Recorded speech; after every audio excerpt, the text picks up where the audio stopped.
Hello, everybody, and either welcome or welcome back to my podcast. As always, I'd like to remind everybody, if you do like this, please rate, comment, and subscribe. You can find me on iTunes, Google Play, and Stitcher. So today, we're going to be talking about everybody's favorite topic right now, democratic socialism. Woohoo! But this is actually, I was thinking about doing an episode like this kind of from a different angle. But then a couple of days ago, this Vox piece came across my Twitter timeline. And I know I've been doing a lot of these kinds of episodes lately, but I just couldn't let this one piece go. Like, it was just too good.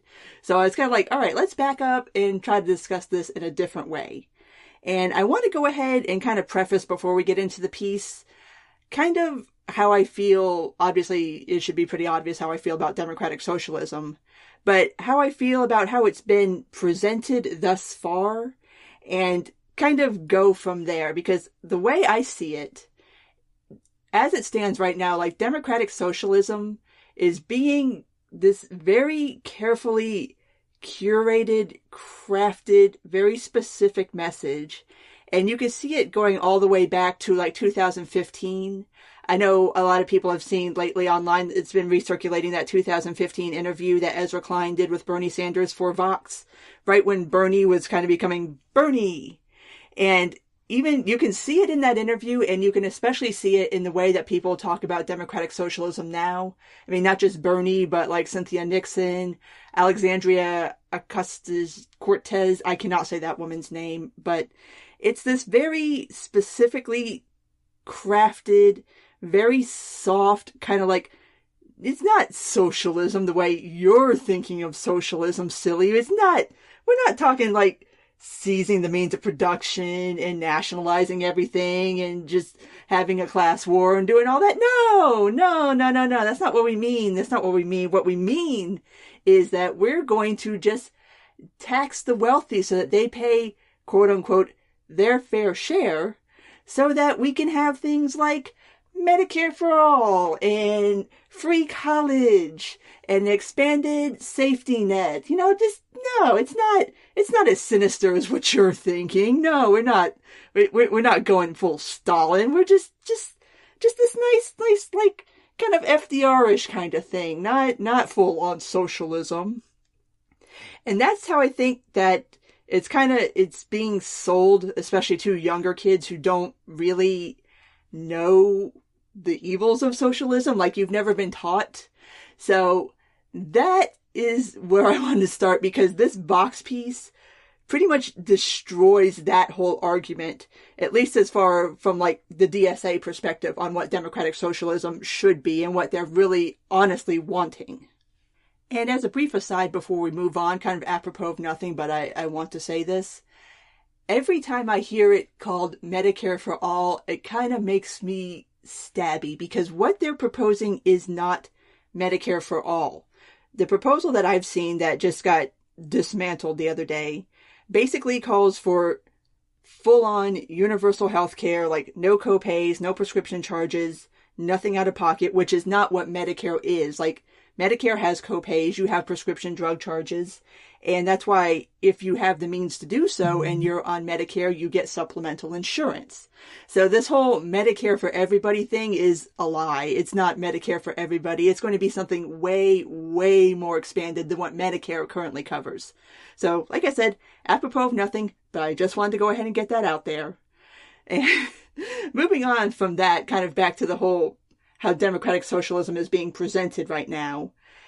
A lot of them tend to use countries like European model countries like Sweden, Denmark, Norway, and hold those up as sort of like the socialist ideal, which is funny to me because at best you can call those maybe mixed markets, like half public, half private. But the funny thing about all of those countries is they will trip over themselves to not use the S word to describe themselves. In fact, I saw Denmark just came out a couple of days ago and just kind of like slid it out there. They're like, by the way, we're a market economy. We're not a socialist economy. So kind of the subtext of that is kind of like, please stop calling us that, because that's not what we are. But again, it's that kind of that soft pedal, that soft sell of like, it's not going to be like Venezuela or Soviet Russia or North Korea or Cuba. It's going to be like Norway. And that's, who doesn't like Norway, right? Like, that sounds fine. It's not, but that's kind of how this is getting sold. And so from there, I kind of want to move on to an idea that I think has some merit to it. And I made a tweet about it the other day, and I thought it was a somewhat unpopular opinion, but apparently it's a lot more of a popular opinion than I thought it was. And that is the idea that there is value in explaining to people that socialism, communism isn't just like some vague, nebulous word, that there are very specific connotations that go along with those words. They're not just like kind of ideals or just kind of like things floating around in the ether, but they're actual concrete political and economic systems. And I did that because I'm probably going to get so much shit for this, but Sarwalk had put out a tweet talking about how communism isn't just a thing that right-wing kids call stuff that they don't like. And a lot of people gave him shit for it, and I really didn't say anything on Twitter because, to my mind, I felt like people were kind of taking that tweet not in the way that he meant it, or maybe just I'm interpreting it in a way that maybe I'm wrong and everybody else is right. I don't know, but I do think, especially given the way that democratic socialism is being sold, that there is a point in pointing out that it's like, it's not, you don't get to just redefine what communism and socialism is.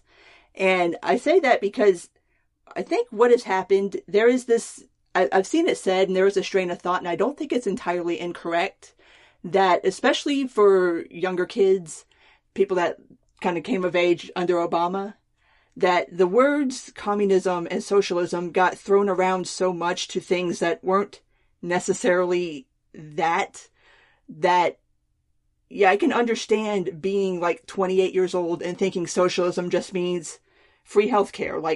Because that's what you would have grown up hearing. Like, nobody ever really talked about what communism and socialism is from a political standpoint and kind of the evils that happened underneath it. So I can get where if you're young and you don't know, and that's all you've been told, like thinking, yeah, that's what socialism is. And it very much is not that. Like, I'm assuming everybody that's listening to this knows that socialism, communism is an inherently evil, fucked up system that has killed 100 million people and counting. And I'm pretty sure none of us want any fucking part of it. But I can understand that if you don't know that, you've never been taught it, then you would think it is this other thing that it's being presented as and not what it actually is. All right, having said what I wanted to say about all that, let's go ahead and move on to the Vox piece titled Democratic Socialism, Explained by Democratic Socialist, by a writer named Megan Day. So let's go ahead and start with the piece here. They are not traditional socialists. There is no call for communal ownership of production, said an MSNBC anchor while attempting to define democratic socialism, a term that has burst onto the political scene since the unexpected win of Democratic Socialist Alexandria Ocasio-Cortez in a New York primary for a House of Representatives seat. I am open to persuasion on this, but my instinct is that if what you mean by democratic socialism is stuff FDR proposed, you might be better off using a more all-American reference point like the New Deal or FDR, Vox senior correspondent Matt Iglesias said. To which I would have to agree with Iglesias on this one, because this is an argument that I've posted up on Twitter, is that if you're going to use the word socialist, then you really need to understand what it is you're saying. And if you're not espousing quote-unquote real socialism, maybe stop using that word. I don't know. Just a thought. Moving on. Democratic socialists will not be covered by the media as the radicals that they are, Glenn Beck said on his show. They'll be covered as innovative, millennial-friendly upstarts with fresh ideas when really they're diet communism. Again, gotta kind of agree with Glenn on this one, and the further we get on into this piece, I'm pretty sure y'all will too. It's petrifying to me that this is being normalized, said Meghan McCain on The View. The phrase is indeed everywhere. In addition to Ocasio-Cortez, Senator Bernie Sanders and now New York gubernatorial candidate Cynthia Nixon have claimed the label. Meanwhile, the Democratic Socialist of America, DSA, the country's largest socialist group, is seeing its membership explode from 6,000 in summer 2016 to more than 45,000 today. And the media doesn't quite know what to make of it all. Again, I think a lot of that goes back to what I was talking about this being kind of soft-pedaled as something that it maybe isn't, or is being misconstrued, or is being presented to young people who kind of don't really know what the term socialist is. So, and just as a side note here, before we go any further, obviously I know Bernie Sanders is not a part of the DSA. He's not affiliated with any political group. He's an independent. As far as I know, Ocasio-Cortez isn't actually a member of the DSA, and neither is Cynthia Nixon, as far as I know. Feel free to correct me if I'm wrong. So I can kind of see where if you are a member of the DSA, you might have a little bit of a problem with people claiming your label. But we'll get into that going on a little further on into the piece. So let's get back to this. I'm a staff writer at the Socialist magazine Jacobin and a member of the DSA. So she got bona fides. And here's the truth. In the long run, democratic socialists want to end capitalism. And we want to do that by pursuing a reform agenda today in an effort to revive a politics focused on class hierarchy and inequality in the United States. See? We see you, socialist. I know this is your end game. And she just said the part out loud that I don't think you're supposed to be saying out loud right now. Or maybe the DSA does want you to say it out loud. I don't know, but yeah, that's socialism as properly defined. So this whole kind of soft pedal thing, she just kind of pretty much nuked that idea. It's funny. It was very hard to read this in public and not start laughing because it was just like, wow, way to completely fucking destroy the message out there right now. I'm wondering, I'll save that for the end, but moving on. Let's see, let me find my spot again. Okay, here we go.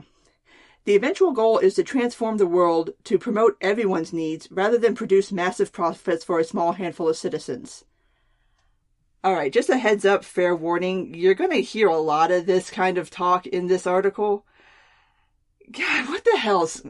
Shut up, commies. Just shut up. Like, stop it. You don't care about other people.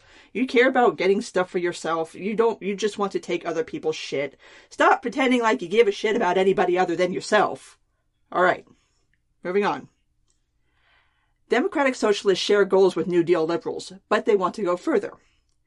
Pooling society's resources to meet people's basic needs is a tenet of social democracy, one that has been advocated domestically by much of the labor movement and many of its political supporters among New Deal and post-New Deal liberals. Yeah, and it's failed miserably. But, moving on. This is a vision we share, but we also want more than FDR did. A robust welfare state in an economy that's still organized around capitalist profits can mitigate the worst inequalities for a while, but it's at best a temporary truce between bosses and workers, and one that the former will look to scrap as soon as they can. 2 points I want to make before we move on in the piece. This is why, I've seen Malice put out the question of who was worse, Wilson or FDR, and that's such a hard question for me to answer because when FDR was proposing the New Deal and pushing the New Deal, he knew exactly what the fuck he was doing. He was trying to move the country into a socialist direction. He knew what he was doing. He wasn't ignorant. It was the plan. So, yeah. FDR sucks for that very reason. And that's why it's kind of like the tyranny of good intentions versus the tyranny of bad intentions. So, it's still a very hard question for me to answer. And then, this whole idea of socialists who... Y'all claim to want a classless society, but y'all are the first people to try to start putting people into classes in boxes, like workers and bosses, and class, and race, and gender. It's like, y'all are the first people to classify motherfuckers, so I don't really think y'all want a classless society, because then I don't know what would they bitch about if we had a classless society? They would run out of things to complain about, and then what would they do? Anyway, moving on. The mid-20th century in the United States featured many elements of social democracy, at least for the majority of white workers. There we go again with them labels. Why's it gotta just be for the white workers? Public education became readily available, housing was heavily subsidized, and ordinary workers took home a greater share of income than ever before. Alright, I gotta call Megan out here for something, and that's this whole idea that housing was heavily subsidized. No, it wasn't, especially not for the white workers. public housing was the only thing that was heavily subsidized by tax dollars. And the point of that wasn't so much to be nice to people, even though that's how it was presented. It was presented primarily to lower middle class black people, and basically as an idea of, look, let's help them. But in reality, what you were doing was just warehousing them somewhere so that you kind of knew where to find them when the time came to go get votes. And basically you could just fuck with them and be like, well, they're going to take away your housing, or they're going to take away your welfare. Like, it wasn't this altruistic thing. Like, it was really used to fuck with people. And that's why I'm perfectly glad to see public housing go. I don't think anybody should have that held over their head. Moving on. But the rich moved quickly to throw all that out the window as soon as they could get away with it. Starting in the 1970s, when stagflation and the oil crisis presented pretexts for pro-capitalist policy that set the stage for a weakened welfare state under President Ronald Reagan. Yeah, Reagan got elected off the back of that, and I'm not quite sure what Megan would rather there have been done. I mean, the oil crisis was incredibly bad. Like, if you've ever seen video from the 1970s of it, there's just like lines of people trying to get gas, and there's no gas. So obviously, if you don't have gas, you can't get anywhere. Stagflation was just horrifyingly bad for the economy. Like, it was a bad time economically. Like, it was just really, really bad. And I don't think a lot of people, especially younger people, understand that, like, people were really pissed off, and Jimmy Carter bore a brunt of a lot of that. And not entirely his fault, but yeah, that is how Reagan got into office. And economically speaking, yeah, things got a lot better under Reagan because of the policies put in place to start mitigating a lot of these problems. On that note, bosses and the politicians supporting them, from both major parties, attacked collective bargaining, tried to privatize anything that wasn't nailed to the floor, for instance by passing laws that began the process of privatizing public housing in the 70s, and steadily eroded the social safety net. As a result, a handful of bosses became wealthier and more powerful, while wages stagnated and quality of life eroded for everyone else. Wait, what? Okay, like, you get to be entitled to your own opinions, you don't get to be entitled to your own facts. And quality of life for people didn't exactly erode in the 80s, okay? Let's keep it real here. Like, there was a lot of money flowing around, and yes, a lot of people got very rich in the 80s. But yeah, it's not like this idea that it was like 5 evil people getting all the money and then everybody else got jack shit. Like, no, it was kind of like a rising tide lifting all boats. And things actually, economically speaking, even for the working class, if you want to use that term, improved quite a bit from the 70s and the 60s going into the 80s. People had a lot more money. There was a lot more spending. Generally, things were just good in the 80s. And then it all kind of went to shit. But moving on.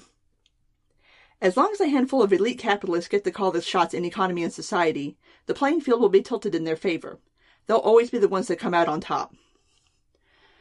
Okay, to buy into this idea, you would have to ignore the existence of people like Jeff Bezos and Mark Cuban and just everybody who's ever started a business from the ground up, not starting from like being a quote-unquote elite capitalist, but has bootstrapped their way up to being an elite capitalist. Like, that is the beauty of capitalism and a capitalist society, is that you can start from the bottom and make it all the way to the top. Like, it's not under communism, under socialism, you're kind of basically just locked into where you are unless you're willing to do some less than savory things to work your way up the economic ladder under a communist rule or a socialist rule. Under capitalism, like, you can become somebody. You can start out as a poor kid and one day die a billionaire. That's the great thing about this. And that's why all of us who espouse capitalism really just side-eye the fuck out of everybody who makes this argument. Because it's like, most of the people that are born, like, most of the people that are billionaires right now weren't born that way. They made themselves that way. And they were able to do it because of capitalism. Right, this next paragraph kind of is the real kicker, the one that kind of crystallizes everything. So, Many observers see groups like DSA pushing for policies like Medicare for all and decide that we must actually be something like New Deal liberals who are simply confused about the meaning of socialism. That's not true. Our goal is not to rein in the excesses of capitalism for a few decades at a time. We want to end society's subservience to the market. Again, we see you, socialists. And this kind of answers my question of, are these people just confused when they use the word socialism? According to her, yeah, they're using it wrong. Per somebody who is a member of the DSA, everybody who's using democratic socialism right now is using it incorrectly. Moving on. Medicare for all is an instructive example. Winning single-payer health care in the U.S. would be an enormous relief to the millions of Americans who, even with insurance, find themselves stymied by claim denials and crushed by medical debt. Many progressives and an increasing number of centrist liberals, hell, even a few Trump voters, want the private insurance industry to be replaced by single, comprehensive public insurance programs, one we all pay into with our taxes to relieve everybody of financial stress in times of illness.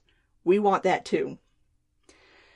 All right, again, this is kind of like cherry picking your own facts because, yes, there are polls that you can find where a majority of Americans would support single payer, Medicare for all, whatever you want to call it, up until the point where you tell them exactly how it would be funded. And then support drops off dramatically. Because it's one thing to say, yeah, sure, universal health care, yeah, that sounds cool, everybody gets health care. Oh, wait. You want to jack up my taxes another 57% to pay for it? Oh, no, we don't want that. No. So again, you don't get to pick your own facts, and you also don't get to cherry pick your facts. If you're going to say one thing, let the people know the rest of it. But we also know that Medicare for all is not socialism. It would only nationalize insurance, not the whole healthcare system. Doctors would remain private employees, for example, though under some plans they would be required to restructure their businesses into nonprofit entities. Democratic Socialists ultimately want something more like the British National Healthcare System, NHS, in which everybody pays taxes to fund not just insurance, but doctors and hospitals and medicine as well.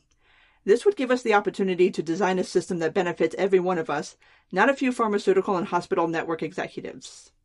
It's interesting that she decided to go with NHS for this example because, as if you guys are at all aware of NHS, basically two problems with this example.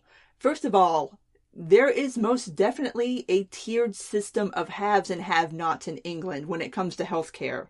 Basically, if you are wealthy and you can buy your way to better healthcare either through paying people either in country or flying out of the country to receive medical care, you can do that. But if you're not, you are stuck with whatever the fuck the government decides to give you.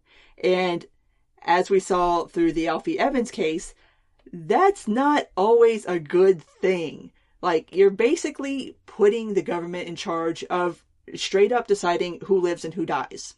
Basically, I mean, that's it. That's what it is.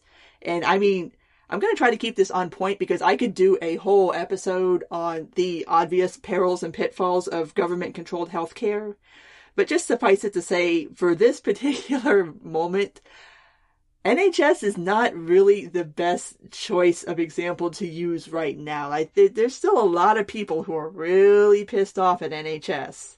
So, maybe, I mean, the Canadian system is somewhat similar. I think it's a little more like, it's not public-private, but not quite as intrusive as NHS. I'm not entirely sure, though. I'd have to look into that. But, I mean, they also have the same problems that England would have with haves and have-nots and people, if you have the means, going outside of that system to get your health care. Whereas if you do not have the means, you're basically just stuck with whatever you can get. And sometimes that involves super long wait times. Like, you got like a 6-month wait to go see a doctor for anything.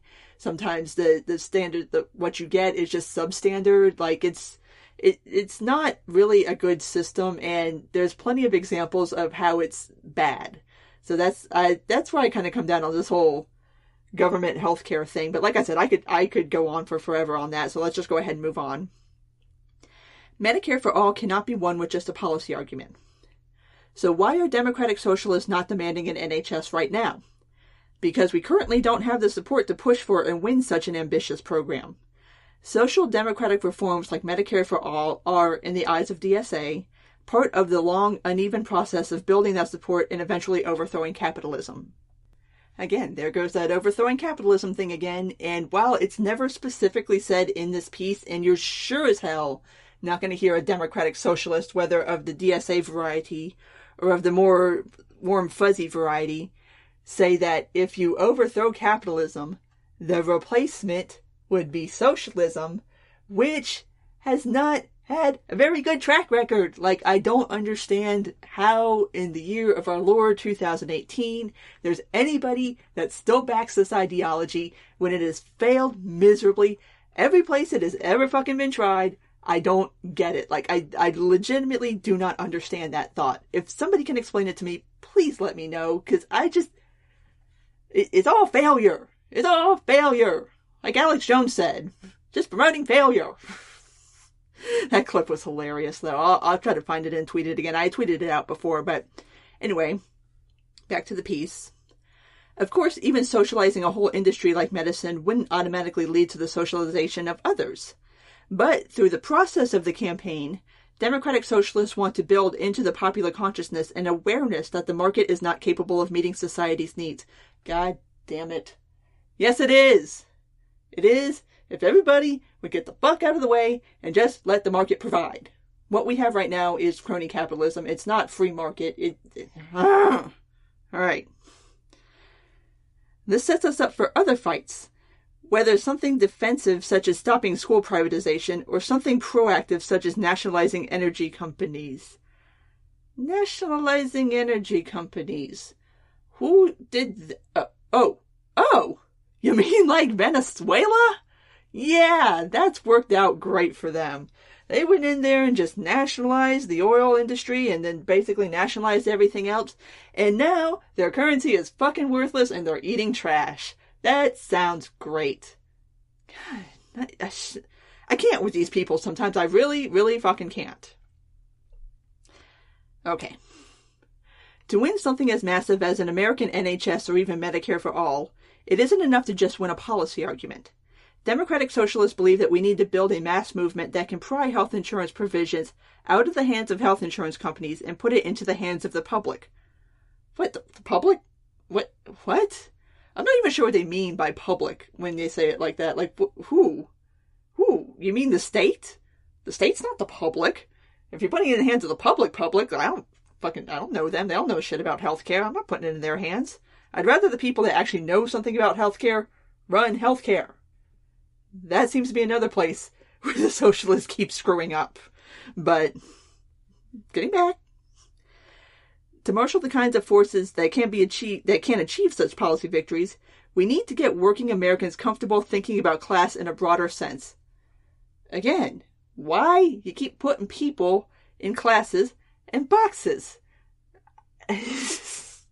Like, why it's interesting to me, like this flattening of people into like two-dimensional objects where you fit into this caste or this caste or this caste, and neither the twain shall meet. Like, you can't move about freely. You can't change like what your social status is. It's just like this, you're this or you're that, and that's it. It's very weird to me. Okay. Many proponents of Medicare for All aren't driven by any kind of ideology.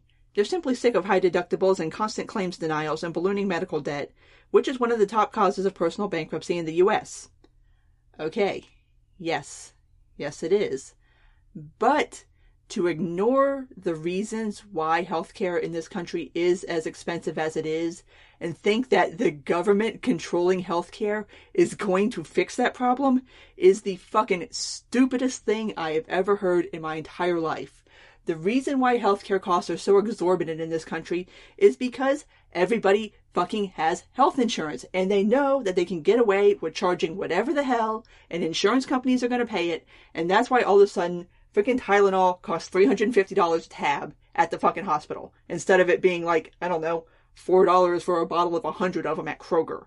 But it's, and to think that that system would get any better with the government footing the bill, knowing what we already know about defense spending, about infrastructure spending, that is just the dumbest, most insane thing I have ever fucking heard in my entire life. If you want healthcare costs to balloon even further than they already are right now, put the government in charge of it. Let them pay it, because everybody knows you can charge the government whatever the fuck you want for the dumbest things ever, and they'll pay it. Moving on. But in fighting for Medicare for all, people will inevitably start asking basic questions like why corporations are allowed to get rich off of something that should be a basic human right. Okay, here you guys go with your basic human rights again. Why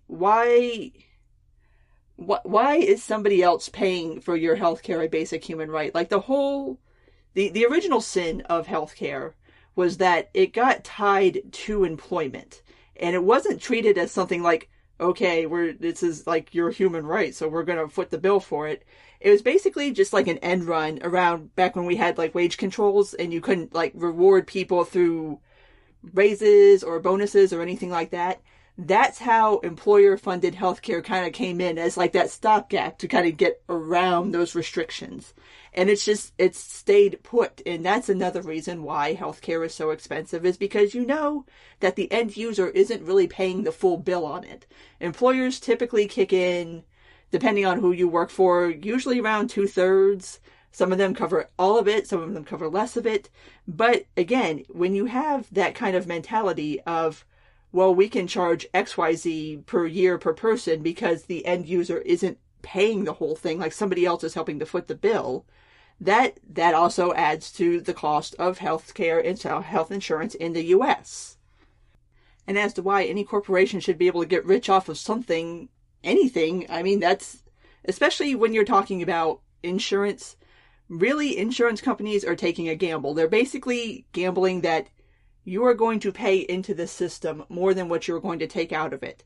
And usually they win, sometimes they lose, but it's a risk. So, I mean, it is what it is. And like I said, again, there's plenty of other different alternative ways of providing insurance and healthcare that I personally would like to see kind of more advocated and more widely adopted. Like, I really like the idea of HSAs. I like the idea of just taking that money and putting it into a separate account for somebody, and then that person can use it for whatever it is they want or need to use it for, whether they have something, they need to just go get an annual checkup, you need to go get glasses, you need to go do this, you need to go do that.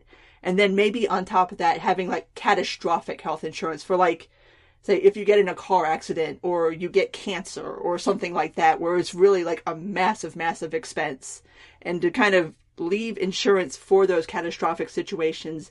And as far as kind of like regular, routine, normal stuff, that being more of like a cash out of pocket sort of thing. Because I think that will help drive down the cost too, because then you don't have the administrative costs associated with, okay, well, we got to file this off the insurance, we got to do this, we got to do that, we got to wait for this money to come back. Like, you can just pay for it up front, and then you get your health care, your doctor gets your money, and that's it. Like every other transaction that we do. All right, last sentence in this paragraph. Medicare for all might not be socialism, but at its core, it is a demand to take something out of the market. Now, this is, I think, the most fundamental difference between socialist and free market capitalist, is this belief that taking things out of the market is going to make them better. Whereas those of us who believe in free market societies and capitalism believe that if you put more things into the market, they will get better. Like, we are believers of the invisible hand. We believe that the market provides. We believe that the government does not ever significantly better anything, honestly. Especially not anything that really should be in the market. So that's going to be a fundamental difference. And I think that really breaks down the fundamental difference, and really the argument that going forward for a lot of things, this is where libertarians should be arguing, is that we believe in free markets and that the market can provide things better, quicker, cheaper, easier than the government could ever possibly hope to do. All right, back to the piece. Democratic Socialists also believe there are some reforms that empower and embolden the working class to fight battles in other arenas. For example, right now unions spend a huge chunk of their time negotiating benefits for their members. Fighting for Medicare for all can teach Americans the value of uniting over the working class majority's interests. Again, stop labeling people. Winning Medicare for all would free up the labor movement to make more demands on employers, like greater democratic control on the job. Okay, I don't even know what that means. Like, I'm clearly not the biggest pro-union person in the world, but what is greater democratic control on the job? What do these words mean? Does anybody know? I don't know what these words mean. Anyway, moving on. And if health insurance was not yoked to employment, just imagine how much freer workers would be to demand safer working conditions and better pay. I mean, I think they would be in a better position to have better pay because obviously if your employer is not paying all this money for your insurance, maybe they could just give it to you. I don't know. That's my thought. Workers who are experiencing harassment or endangerment could press their bosses for concessions without fearing that losing their job automatically means being unable to support life-sustaining prescription drugs, for example. What? I don't think that anybody who does or does not report certain things on their place of employment and where they work is worried about losing their insurance. I think they're worried about losing their salary. So that was just a weird argument for me right there. This is why some Democratic Socialists refer to Medicare for All as a strike fund. It's a huge transfer of money and power from the capitalist class to the working class, and will expand the opportunities for the latter to put up fights against corporate power down the line. What? Like I said, I don't think anybody's really thinking about health insurance when they decide whether they are or are not going to pursue a certain line of reporting somebody at work for harassment or endangerment or anything like that. I don't think that's really their primary concern there. But I do think that insurance should be uncoupled from employment for reasons I've already explained. Moving on. Big reforms can dramatically change the political conversation. Today's Democratic Socialists don't see positive policy reforms as something will stack up until one day, voila, we have socialism. As DSA member and New York State Senate candidate Julia Salazar told me in a recent interview for Jacobin, there's no reason that we have to expand and comprehensively fund the social safety net. Actually, let me go back and redo that. There's no question that we have to expand and comprehensively fund the social safety net. But if we do that without altering the more basic structures that disempower people and keep them in wage slavery, we're never going to see long-term social change. Okay, this one contains one of my triggers, and that is the concept of wage slavery. First of all, going to work voluntarily and doing your job and then getting paid an agreed-upon amount of money for doing said job is not fucking slavery. Please stop misusing that word. Slavery is something that is entirely different from a voluntary interaction between an employer and an employee. Stop diluting the word slavery. That really honestly pisses me off. Like, don't call things slavery that aren't slavery. Like, slavery has a very unseemly, very disgusting, very sensitive past in this country. And as a Southerner, yes, I am well aware of it. And maybe that's why this kind of, that the whole concept of wage slavery, every time I see it, it just kind of makes me just like rage face. Cause like, it's not fucking slavery. Stop calling it that. Okay. We're going to make it through this piece. We're almost done. I promise. That's why when Democratic Socialists choose reforms to rally behind, we favor battles with the potential to transform ordinary people's lives for the better and teach millions of people the value of uniting to fight against the capitalist Goliaths currently in charge of our society. Oh my God, y'all. It's the capitalist Goliaths. Run! Run! Oh my God! I am sometimes like I know us libertarians probably do it too, but sometimes socialists just get way too extra with the language that they use to describe things. Like sometimes you get a little too much in your feels about it. You end up saying things like capitalist Goliaths. Okay, almost done. Right now, we think demands for big reforms can dramatically change the political conversation, which means that socialist and robust progressive ideas, including those of the most progressive Democrats, though this topic is up for debate among Democratic Socialists, will likely overlap for a while. Maybe they'll diverge once some of these reforms are won and the political terrain starts to shift. Spoiler alert, the political terrain's not going to shift. But until then, we'll be in the trenches fighting for what Ocasio-Cortez called the minimum elements needed to lead a dignified American life. Again, there's that extra overblown prose that y'all do. And along the way, we'll also be articulating a vision for a society beyond capitalism, where each person's life is truly theirs to live, not to spend toiling for a dime while the boss takes $1. Okay, we finally made it to the end of the piece. Yeah, So, well, I guess that pretty much destroys the whole idea of warm, fuzzy democratic socialism being just this nice thing where we just want to tax the rich people to give other people the things. Apparently that's a lie, according to Megan here. But I tend to give her credence because, I mean, like I said, I don't think anybody else who's claiming democratic socialism right now is a member of the DSA. And they're all certainly not writers for Jacobin, so yeah, this pretty much dismantles the whole current narrative of democratic socialism. So, what I would suggest everybody do is I will put the link to this in the show notes, bookmark it, and every time you see somebody float some bullshit about how this isn't going to be quote-unquote real socialism, just send this over to them. Just let them know that, no, this is what the DSA's plans are, not just to have like nice, fuzzy, free things. Like, no, the plan is to overthrow capitalism and institute socialist rule. Also, feel free to point out to everybody that everybody who was pounding the alarm on this was right, and the rest of you who thought that we were a bunch of idiots were wrong, because we had it right the whole time. Look at there, per the DSA. But I think that pretty much wraps up everything that I wanted to say about this, other than just to say that, I mean, obviously, democratic socialism as a concept is pretty bullshit, and this piece pretty much destroys the whole current narrative of what it is, and yeah, that's about it. So, if you do like this, as always, please rate, comment, and subscribe. You can find me on iTunes, Google Play, and Stitcher. Take care, and until next time.